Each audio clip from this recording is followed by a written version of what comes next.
లో బండారు రామ్మోహన్ రావు వారు కూడా జాయిన్ అవుతారు.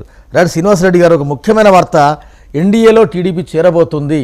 నిన్న చంద్రబాబు గారు ఢిల్లీకి వెళ్ళి వచ్చిన తర్వాత మెజార్టీ మీడియా నిన్న ఇవాళ హైలైట్ చేశాయి. ఇవాళ కొన్ని పత్రికలు కూడా అచ్చువేశాయి. ఎన్డీఏలో టీడీపీ చేరుతుంది, నేతల నుంచి క్షేత్రస్థాయి వరకు అధిష్టానం కూడా అభిప్రాయాలు సేకరిస్తుందని. నిజంగా చేరబోతున్నారా ఎన్డీఏలో? వెంకట్ గారు, ఎస్, ఎన్డీఏలో చేరబోతున్నారా లేదా అనేటువంటిది ఈరోజు ప్రధానంగా చర్చ జరుగుతున్నటువంటి అంశమే. అవునండి.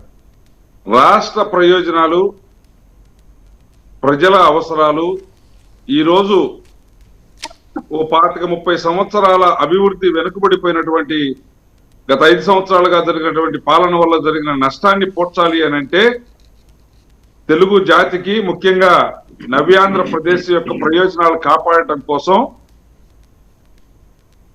ఆర్థిక పరమైనటువంటి, సామాజిక పరమైనటువంటి అభివృద్ధి సాధించాలి అంటే దానికి పునాదిగా రాజకీయ నేపథ్యం ఉండి తీరాల్సిన పరిస్థితి.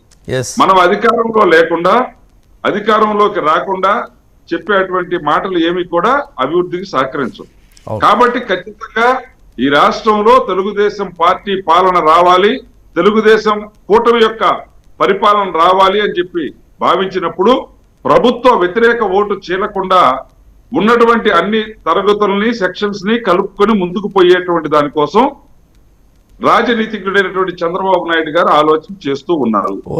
దీనికి పార్టీ శ్రేణుల్లో గతంలో భిన్నాభిప్రాయాలు ఉన్నప్పటికీ కూడా ఈనాటి అవసరాలని, ప్రజల ప్రయోజనాలని దృష్టిలో పెట్టుకుని దానికి అధినాయకుడు తీసుకునేటువంటి నిర్ణయానికి సంపూర్ణమైనటువంటి మద్దతు ప్రకటించే పరిస్థితి పార్టీ శ్రేణుల్లో నుంచి, లేదా బయట ఉన్నటువంటి అనలిస్టులు కానివ్వండి, లేకుంటే కొంతమంది మేధావులుగా. శ్రీనివాసరెడ్డి గారు సేమ్ టైంలో టీడీపీ జనసేన పొత్తు, సరే పొత్తు కొంత ఓట్ల బదలాయింపు అవుతుంది, ఓట్ ట్రాన్స్ఫర్ అవుతుంది రకరకాల, ఎందుకంటే ఇప్పటికే గ్రౌండ్లోకి వెళ్ళారు, అది వేరు. కానీ ముచ్చటగా మూడో పార్టీ బీజేపీతో కలిస్తే మీ పని గోవిందా అన్న ఒక కామెంట్స్ కూడా వస్తున్నాయి. ఖచ్చితంగా ఇది విన్నాం, మేము కూడా విన్నాం. మీరు అంటమేమి అది విడ్డూరం కాదు, లేకుంటే మీరు కావాలని అన్నట్టు కాదు.